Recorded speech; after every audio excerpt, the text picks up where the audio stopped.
I'm trying to see. Okay, it should be live. Let me see. It says it's live. It says it's live. No, I'm trying to see. Is it on the page? Let me see. Y'all give me a second. It's my first time working this. Let me look on here.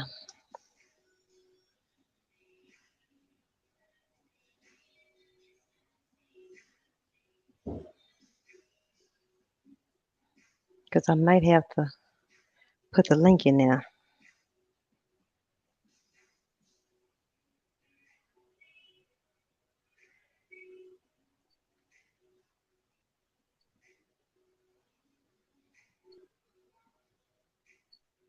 Oh, it's on there.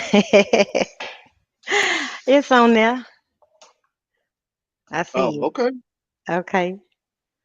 Well, Hold on. Okay, there it is. Now let me share it to my page. How y'all doing? Okay, I got two. Share.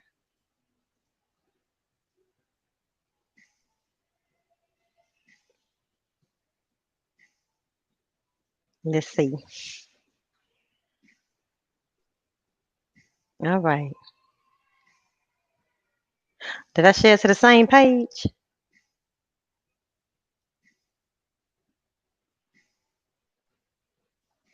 Hey y'all, give me a second. I'm about to share this to my main page and then give people a couple of minutes to get in. Okay, let's see.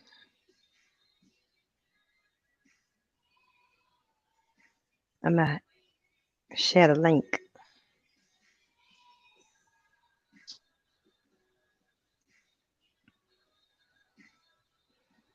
And then I'll be ready. Let me put it on my other page. And let's see what it do.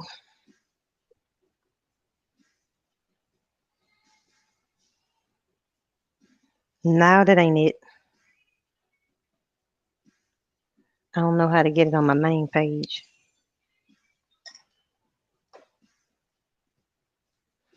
Hmm.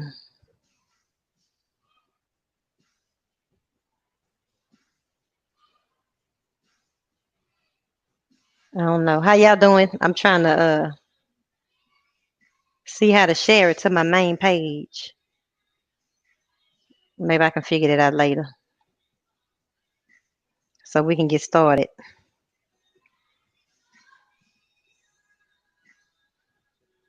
I don't know how to get it over there. Let me try this.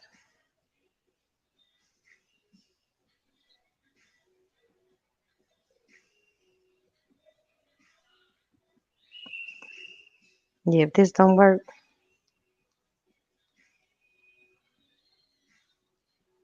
Okay, let's see.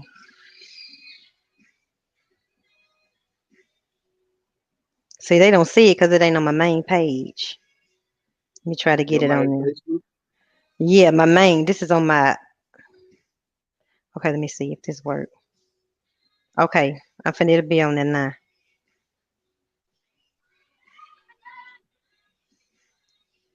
I found a way.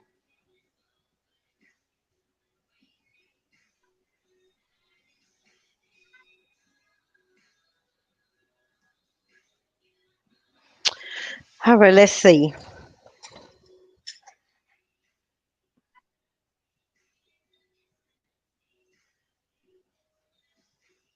How y'all doing? Okay, they tuning in. I see my people coming in.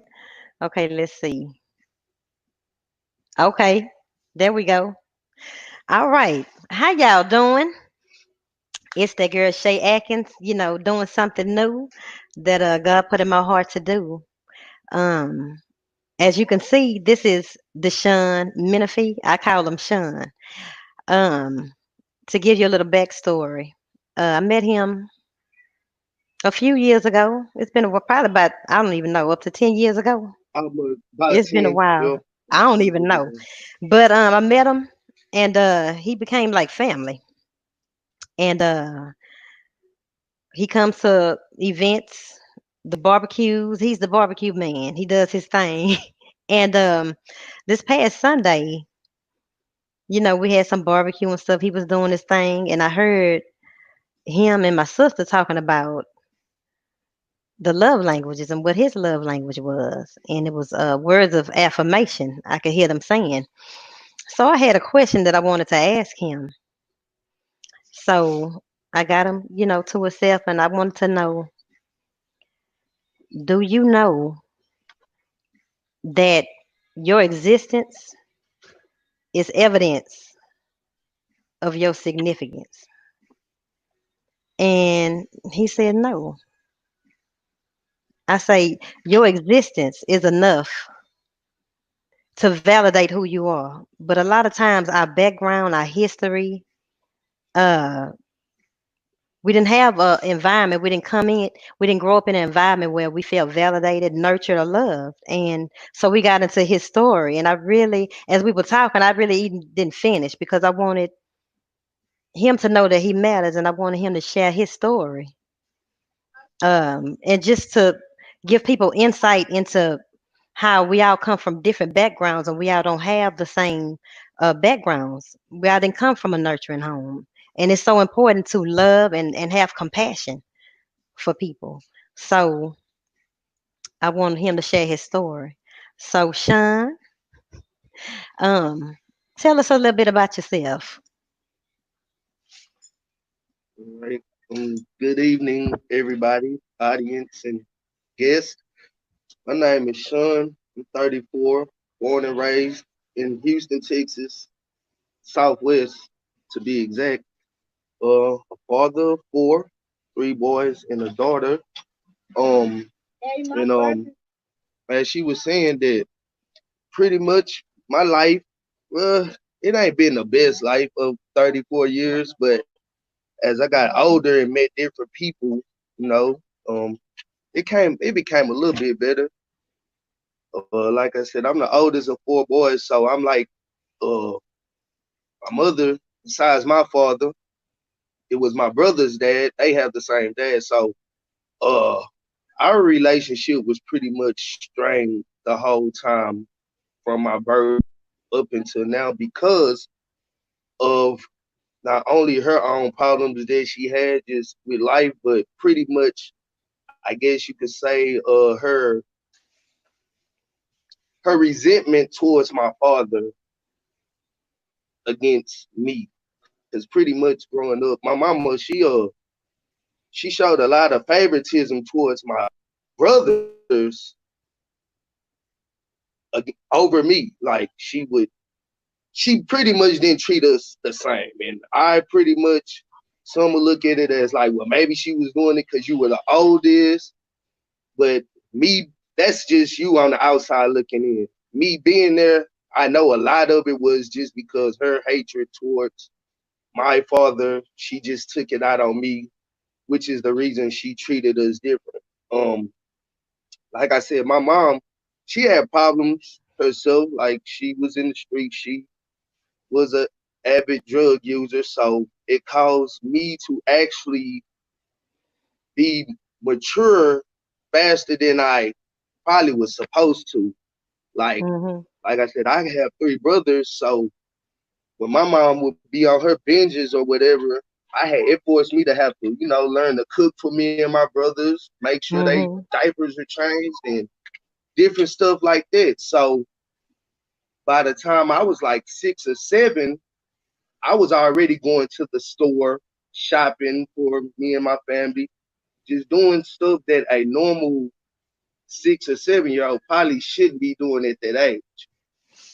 So I was back and forth from my mother to my grandmother. Like my grandmother, Lord rest her soul, she had a lot of dealing in my upbringing because of the problems with my mama. So when my mom would be going through her things, my grandmother would just come take me from her and I go live with her. Then when my mama stop going through what she going through, then she'll be like, "Well, I want to come pick up my child," and Mhm. so there was a lot of problems too. So how did you feel Um, as a child? Like how were I you mean, feeling? as a child, of course, you don't know what's really going on, but Mm. the more you're around people and you see your mama getting into it with other family members about the things she doing and stuff, you start to pick up on that and start realizing, oh, like, okay. So like when I was 6 years old, because my family really from Third Ward, when I was 6 years old, a little bit after my grandfather died, like my mom, she was still going through her issues. And my grandmother bought a house on the Southwest, and she basically took me from my mother because my mother just wanted to run the streets with me, but she didn't want to let me go. But my granny, she wasn't having it. She was like, Mhm. no, you can do whatever you want to do. But once you get yourself clean, then you can come get him. But for now, he's not about to be out here with you. I remember that day like it was yesterday, because that was like, that actually did hurt me, because it's like, man, I want to go with my granny, but I don't want to leave my mama, you know? Right. So I ended up moving to the Southwest. Granny bought a house, she got me in school. My granny did a lot. Even when I was a baby, my mom, when she was going through that, my granny literally took me from my mother then as an infant. And Wow. like, it was just crazy. Now let me ask you this. But growing up, Oh. Oh, let me ask you this. nah, Do, go ahead. um do you know what happened for her to hate your father so much to where you feel like she was taking it out on you? I don't know exactly what happened, but from what elders in my family, uncles, and say, it's pretty much my pops. He didn't have a problem with me. He just didn't want to be with my mama. He just Have you didn't ever want to met him be with her. before? No, when Do I you know was who he growing up, is? I have an idea of his name, and I met. Oh Lord, oh Lord, oh what happened? Oh Lord, my bad. That my phone. I met my Okay. uncle. I met my uncle before. I met my uncle quite a few times. My uncle is still around, but he in the streets too, so I can't really ask him much about where my pops is or any of my family, my other side of my family. Hmm. So as I was saying, like my uncles, from what they tell me, it was pretty much my daddy didn't want to be with my mom. So he would come and try to visit me at my granny's, and when I would be with my mama, and my mama wouldn't let him see me. Like she would tell him no and this and that. So Mhm. a lot of my uncles just be like, man, your mama, your daddy, he wasn't a bad guy. He just didn't want to be with your mama, and that's why your mama treated you the way she did. Mm. And so, like growing up, like I said, our relationships have always been strange. It was like pretty much if it wasn't in benefit, and it's still to this day, and I'm 34 years old, still Mhm. to this day, if it doesn't benefit my mama, then she really don't care. Like growing up, I would ask about my daddy. Like still to this day, if I even mention anything about my father, like mama, she gets like furious. Mm. Like you Wow. ain't got no daddy. Like I don't want to talk about that. Woo, woo, woo, woo, woo. Like it's something that I had to learn to just accept. Like especially since I seen how much it frustrated her to even speak of him. Wow. You Nobody know, know his name. I mean, yes, like I said, I know his name, but I Oh. mean, it's so many people with that name. How am I supposed to know? Okay, if you don't have a face with a name, Yeah. you know, So do you feel like, or did you grow up feeling like something was missing? of course, everything was missing. My daddy was missing. The love from my mama was missing. Like I said, it's hurtful when you try to ask about your father and it frustrates your mother so much that she probably gonna beat your ass if you keep speaking about it. Like Wow. me and my mama, man, it was so still. to where like my mama stabbed me on Mother's Day when I was 14. So Wow. that's how like deep my mama hatred was Really? toward. No, seriously. Like I said, this is not something I just share on this level. This is the first time, but as far as people like I'm close to you, AJ, people like that, they know like these are stories that they know of. They're Yeah. like, man, I could tell you many days when my mama just would be angry and I don't even know why she mad. But yeah, 9 times out of 10, I'm probably gonna get my ass beat and not even know why I'm getting my ass beat. But and so a lot of my life, if I wasn't staying with my grandmother, by the time I was like 11 or 12, my mama was literally kicking me out the house, like grab your shit and get up out my house. So that's how I was able to like experience homelessness so much growing up because shit, my mama was kicking me out. And if you don't know where to go, you just gonna figure it out. So you was homeless as a teenager? Teenagers, pretty much all my teenage years up until I was able to start, taking care of myself, get a job, or just hustling or whatever I could do to, you know, support myself.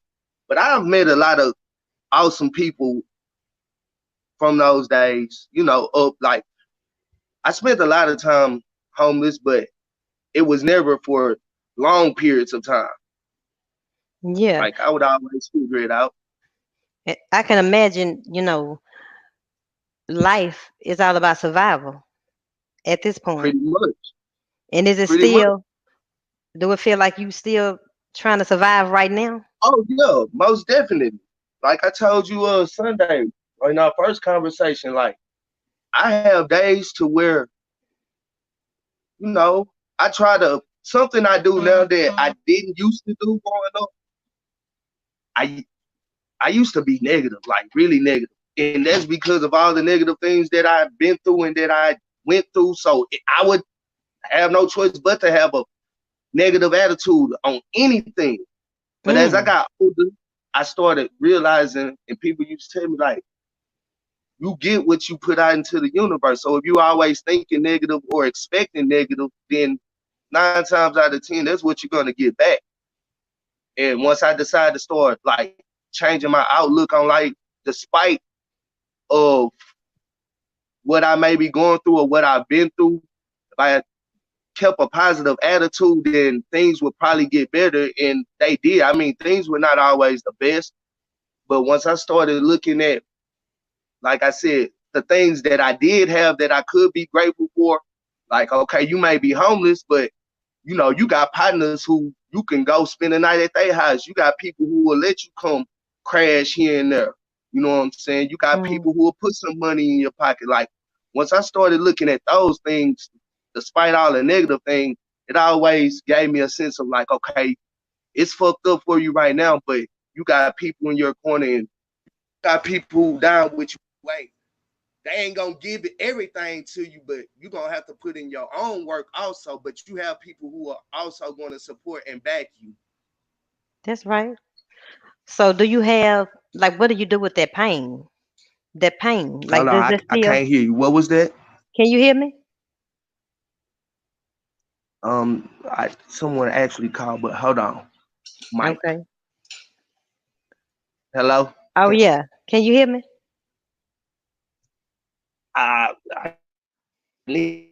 Huh? Can you hear me Hello. now? I'm gonna have to listen to you from here. You can. Now, what was it? Oh, I was just asking, what do you do? How do you deal with the pain from your past? Like, is it still bothering What? you today? Can you hear me? Huh? Can you hear me? I probably need some headphones.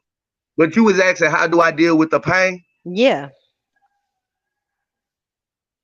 Yeah. Uh, I mean, I had my ways.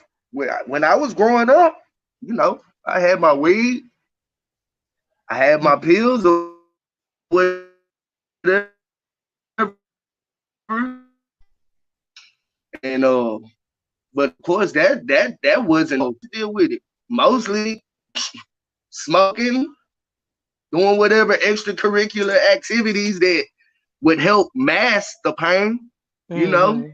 Yeah. Not saying that it was a positive thing to do, but that's just how I learned to cope. You know what I'm saying? Yeah. Cause Yeah. like I said, had I not had something to help it, I probably would have killed myself 100 times over. Have you Like, ever I tried? mean, huh? Have you ever tried to kill yourself?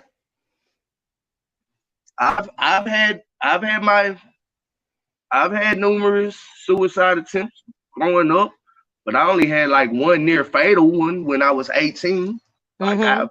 my mom, she used to get prescription Xanax, and so one day I had spent the night at her house the day before. Me and this chick that I was going with, you know, we had a pretty cool night before, and my mom she got full of her little Xanax or whatever, and so one day the night once we spent the night, it was all cool. But like the next morning, my mom used to get on Xanax and wake up with bad attitudes the next day. So one day she had woke up after being on Xanax the night before, and she basically just woke up spazzing on me. Like I said, I was already homeless, going through stuff with the chick I was with, Mhm. and I thought this was a place of refuge because my mama told me we could spend the night or whatever. But she woke up Mhm. the next morning and just started spazzing, like just showing you this and that, just doing her regular negative routine. And I Mhm. just said, "Fuck it, man! Like I'm tired of this." And I just went to her safe. She used to keep her pills in the safe, and I Mhm. just took a pill bottle and I went in the restroom. I was getting ready to take a shower to get ready for my day, and I just started I just started downing the pills, just eating them and drinking water behind them. Mm. So after I felt like I got enough of them. I hopped in the shower, and probably not even 3 minutes after getting in the shower, I just collapsed. And the chick that I was with, she had to kick in the door and pull me out. And Mm. supposedly, like we were wrestling or fighting, and my mother thought I was playing.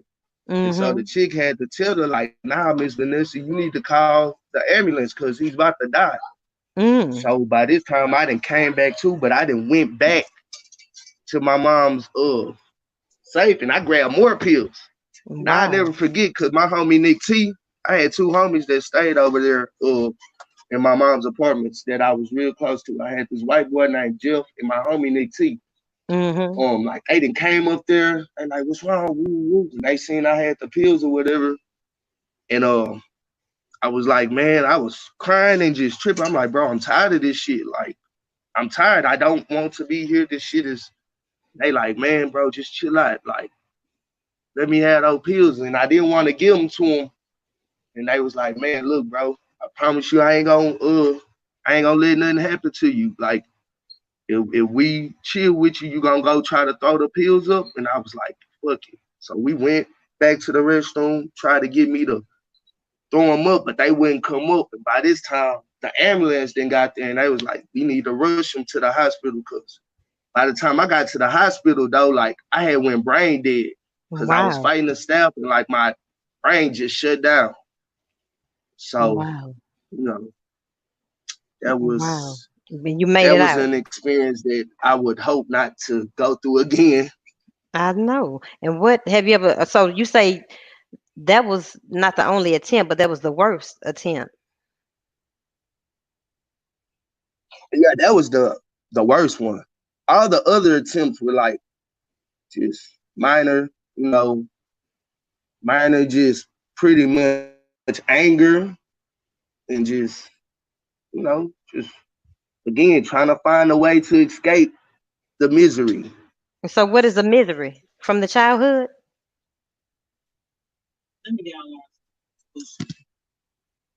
Huh? I say the misery is that from the childhood that you're trying to escape the misery What was from. that? You trying to escape the misery from the pain of your childhood. Oh yeah, most of it. Yeah, most of it. Most of the misery is yeah. Cause again, like I said, it's kind of you gotta imagine, man, you being a kid, you feel me? And you know, wanting to tell your mama you love her, or like wanting to hear your mama tell you she Yeah, loves you, or mama, can I have a hug or a kiss? And she not wanting to do any of that. You feel yeah. me? Like she's not wanting to show you no type of affection. You gotta imagine what that'll do to a kid's psyche. I can only imagine. I can only imagine. Huh? I say I can only imagine. Yeah, you gotta imagine what that'll do to a kid's psyche. Like, Yeah, you know, how I look at little kids now, and how I am with my children. Like I always kiss them, I always hug them, I let them know I that's love you. good. Like, can you imagine me wanting that type of love and hoping to see this from my mother, and she never wants to give Yeah, it to you, never nothing. Like yeah, still to this day, when I'm 34 and my mom is about to be 60 in November. If I tell my mama I love her, she can't even say I love you back. I'll be like, Mama, I love you. And she'll be like, okay. Like, you know what I'm saying? Like, yeah, uh, okay. yeah. I know that as you get older, you probably don't understand as a child, but as you get older, you come to understand that people can't give you what they don't have. Have you ever thought about that? Exactly. Yeah, people can't give you what they don't I have in them to have give. and I do, but see what's crazy is it's crazy that you saying that she can't give what she don't have, but how could she not give what she didn't have when she got it growing up from my grandfather, from my grandmother? You feel me? Would she say that? Huh? I say, would she say that? Man, I know my grandpa loved my mama, you know, and I know my grandmama loved my mama. My granny only had 8 kids with the same man. And my granny, she gave my mama love. Like the road my mama took in life, my mama chose to take that road in life. My mama was actually a decent person before meeting my brother's father. She was actually a decent person before meeting him. Lord rest his soul too. That he's not here, but uh I'm not saying he's the reason that my mama life uh just took a toll for the worse. He kinda is, Mm-hmm. but I can't say he the reason that my life took a toll for the worse. Cause she never met him, I probably wouldn't have had to go through none of the shit I had to go through. Mm. But the Maybe. same person who caused so much turmoil in her life is also who she had the most love for. You feel me? Yeah. I don't know. And I the think. guy who didn't cause any turmoil in her life, which is my father, that's who she resents the most. Mm, that might have. That might have affected in a bad way. Heartbreak ain't no joke. It might have really, took her down. Especially, when we value when we value people over ourselves. When they leave our lives, it do something. Can you hear me? I mean, yeah, it's crazy, but like I say, I don't regret any of it. Yeah. I don't regret any of it. I'm glad I had to go through that because again, it taught me Yeah. survival. It Yeah. taught me how to. The main lesson I learned from going through the things I went through with my mama is that you can't expect nobody in this world to love you. That was like the main lesson I got from this. Like, I can't expect no woman, no partner, no family members, nobody to Wow. love me because my own mama don't even love me. So Wow. I can't expect no one outside of myself to love me. And maybe my kids, you feel me? Wow. Do you feel worthy of love? Do you feel worthy of love from anybody At else time, besides at you? times, at times I feel worthy, but if you saying in the overall sense, I don't really care. I don't Wow. care if someone loves me or not. Really? That really goes back to me having to love myself. Again, I can't expect no one else to love me. I have to love myself. And I still struggle. I still struggle with that. Like learning to love myself. I'm a little better than I was growing up and just in the past. I'm a little better at loving myself, but I'm not there yet because as I told you before, I have days to where, man, I'll wake up and it's like I ask myself, like, what the fuck am I still doing here? Like, Wow. like I have over within the past 7 years, maybe 7, 8 years, I done lost plenty of people just like to the streets, but a lot of people I know that I was really close to killed themselves. Like I can name about 3 or 4 people within the past 7 years who killed themselves that I Wow. know personally and that I was really close to, and that I use theirs. I question whoever, like, why those were great people. Like, why did you allow that to happen to them?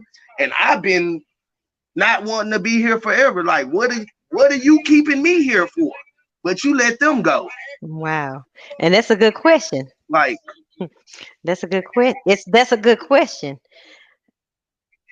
And you do have purpose, and you are loved. You are valuable. You are significant. And God, He does have you here for a reason. You might not understand it right now, but He does. And you are loved. I mean, like I said, y'all are the ones who basically gave me that hope of like, you know what, sure, you ain't that bad of a guy. It's people who love you, like I say, Yeah. you, AJ, your whole family, Yeah. AJ whole family. You Yeah. know, they the people who y'all the people who started making me feel like, you know what, quit being hard on yourself. Like you might not got your actual family who love you, or you know what's the name, whatever. But look, you got this outside family who love you and who the love you don't get from your family or didn't get from your mom or whatever, like they show it to you. You know Yeah. how happy I be when I'm around y'all and just, Yeah. you know, But guess what? We happy when you're around too, because you have a good heart. You take a load off. Your presence, you lift burdens. You lift the load when you're around, and you can tell when Sean is in the building. So you do matter, and you are appreciated, and it's important that you know that, in spite of what you do, you are enough. Your existence is enough. That's enough right there to let you know that you matter. And I'm praying every day that you see it, because you man, do like I take a say, load off. I try to wake up in a positive attitude every day. Even if I wake up and it don't seem like my day gonna go good, I still try to say, you know what? Something good gonna happen. Like all you got, I pretty much just live my life one day at a time. I don't look forward to too much Mm. because plenty of times I didn't look forward and expected things, and you know, it makes me feel worse when they don't happen the way I want them to. So I try not to look forward to too much. I just take life one day at a time. Whatever the day holds, or whatever, you know, whatever the day brings, I'm gonna deal with it and just try to make the best of the situation. Like I said, 2010 January, I came home from state jail, fresh out of state jail. I had a little job working with my uncle, but I didn't have no place to stay. I was living in Sharpstown Mall's parking garage Mhm. in the dead of winter. I was staying in a parking garage. I'll wake up 9 o'clock in the morning, go to work, bring my stuff in the building. By the time we close 9, 10 o'clock at night, pack my stuff up out the building and go straight to the parking garage and get ready to go to sleep. But though I was going through that, I still was content and happy. Like it's like, you know what? I ain't stressing. You know, I'm Yeah. at peace. It ain't the best situation, but hey, I'll figure it out. I'll get up out of this one way or another. That's right. That's right. And I think God is really uh transforming your life. Really. I'm proud of Oh you. yeah, you didn't seen the I transformation. have seen the transformation, and that's why I want to let you know that I'm proud of you. You might not be where you want to be, but you've come a long way. And God is still transforming you. And I'm just proud of you. You just keep on pushing. Thank you, man. Like those them words of affirmation You matter. that I want that you to make know that me you matter. that again makes me feel like I do matter. Like I say, that's not something I got growing up from my people or just my mama especially. Like bring That's good right. grades. I didn't get like good job or like like I didn't get those words of that gave. I didn't get the words that I needed to give me the confidence to Yeah, like you say to know that I am somebody. that's right. But we can't change the past, but we can change where we going. Now we can't. That's one thing I know we can't do. We can't Yeah, change the past, but but we can I change the can try to future. make my future better. That's right. So I believe that you're going far. And That's I'm why just I try to, that's why, like I say, that's why I'm so adamant on uplifting my kids and other people's kids. You see that's how I am good. with baby Joy, Yeah, yeah, yeah. man, look, this life, this world ain't easy, but listen, as long as you got people who love you and like I say, I tell my kids all the time how much I love them and I kiss them, I hug them. It's like, man, I'm giving y'all something that I wish I could have got when I Yeah. was little. That's And I beautiful. don't ever want you to have to go through or feel like in this world. I don't want you to have to feel what I felt growing up, man, because Yeah, that's the worst feeling in the world. I believe it. I believe it. For real. But I sure thank you for. Oh, they still listen. They say even us here listening to your story is interested in your voice. That we're still here listening to you. Thank y'all. Thank y'all, Yeah. man. They say Stephanie say you have broken that chain. We love you, Sean. I love you too, Stephanie. So they love you. So I Thank sure y'all. thank you for sharing your story. And I mean, thank you for giving me the opportunity, man. Like I said, this is the first time I ever done something like that. I I can't know. even believe that can't even because I told you how I get stage fright. I don't Yeah. like talking in front of crowds, Yeah. but I can't even believe that I even built up the confidence to actually let people hear this outside of immediate close ones. Like Yeah. this is on Wow. this is online right now, and people I don't It know is watching this, so is. it's Yeah. kind of But nerve wracking. But hey, like I said, I don't even care about judgment or anything that's because good. it ain't nobody shine right now but mine at the moment, so I could I care hear you. less. Yeah. It's all about you. And just sharing your story and just letting people know you can make it too. You made it through. You made it through. You still here. I made it through, but I still have a long ways to go, man. Like That's all right. We all do. I ain't gonna We all I ain't do. gonna lie. I'm grateful I made 35. Like Yes. I didn't think I was gonna make it through my teens. I damn sure didn't Wow. think I was gonna make it through my 20s. Like I just knew I would probably be dead, if not by the Wow. streets, but by suicide by the time I got to 30. I was like, oh, I'm probably gonna be dead. Wow. But hey, I keep on ticking for some reason, man. Okay. And what is your motivation right now? What is your motivation? What's my motivation to like keep going in Yeah. life? Yeah. My kids are my main motivation. Like, despite when I first had kids, when I was young, like I had my first child when I was 22. Over the years, I still had my little attempts or whatever. But as the years went on, though I still dealt with the same problems, my focus in those attempts started lessening. Like That's good. now the thoughts would still be there. The thoughts are Yeah. still there from time to Yeah. time. Like, Yeah. but my main motivation be like, besides my loved ones, like y'all, I know how much it would hurt y'all, but I know what it's like to lose loved ones to suicide, and I know how much that hurted me. So I be thinking to myself when I do get those thoughts, I try to block them out as fast as I can. And I say to myself, look, son, you can't do that. You got 4 kids, bro. Come Like, on. if you not living here for nobody else, you have to live here for them. Cause if you go and do something stupid like that, imagine how they gonna feel. You know, you didn't left them Hmm. here because of your own selfish needs and wants. Yeah. Cause you Yeah. didn't want to be here.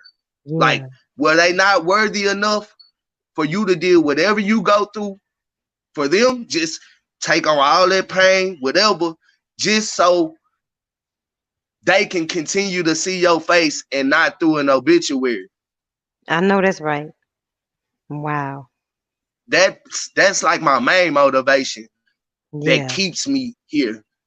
Yeah. But if you just said besides them, it's just I learned to appreciate breathing and life a little bit more.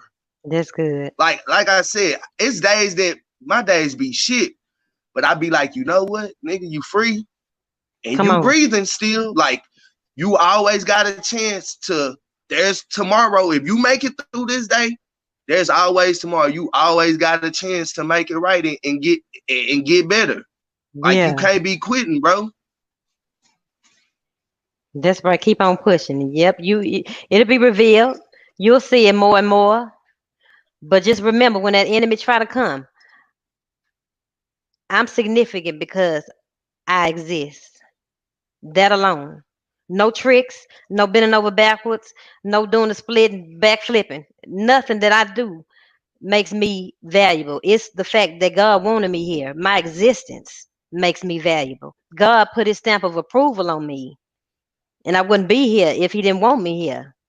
And he will reveal it to me. That the closer I get, the more I grow. I see it. But until then, I matter. And I'm gonna keep That's keep what on I being had to grateful. learn. That's right. So I'm proud of you. That's what I had to learn. Like, man, he wants you here. Like, That's right.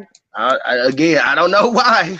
I don't know why, but hey, hopefully, like, I'm not gonna lie. Like, one of my biggest things, of course, y'all know how much I like, like you say, barbecuing and just doing stuff for other people. Yeah. Like, I've always wanted to get into like some type of outreach program for youth, for the youth. You Okay. feel me?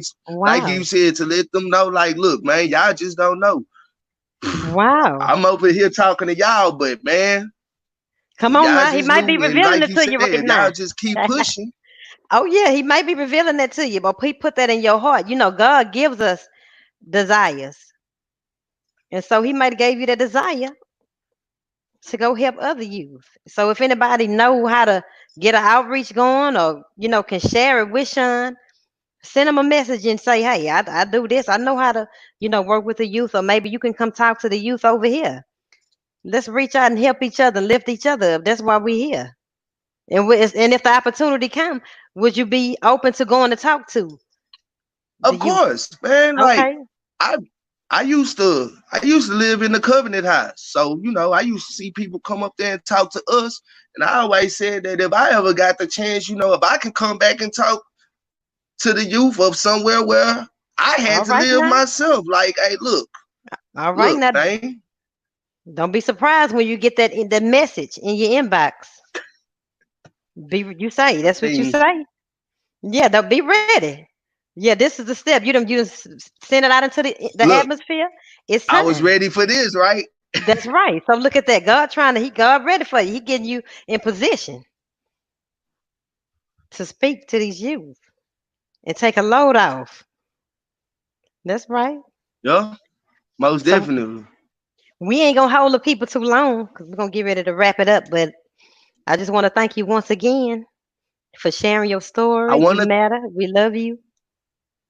I wanna thank you, man, because like I said, I never would have thought I would have done something like this. And you were the first person to ever even offer this type of opportunity. Like, hey, look, I want to hear. Like, let me and my people hear what's going on. And like Yeah. that I really appreciate that. Yeah. And so get ready because you're gonna be saying that after you get through doing your speaking engagement. Not too long from now, you're gonna be saying, I never thought I'd be standing before y'all speaking, but God. So all right, y'all. Y'all thank y'all for tuning in. And thank you for sharing your story. Send them some love. Pray for them. Keep them lifted. Sending light, love, and light to them. And we're going to keep on pushing and I praying would for like to them. thank all of Shei's audience who I don't know and all my people who I do know. Appreciate y'all, even though y'all heard these stories 100 times over. But I Yeah. appreciate y'all, man. Like seriously, man. All right now. You matter, Sean. All right, man. Hey, peace and love, man. All Blessings. right. Thank y'all for tuning in to what the self love journey conversations with Shei Atkins. Hey, we might be on to something. Until next time. Love y'all. Thank y'all.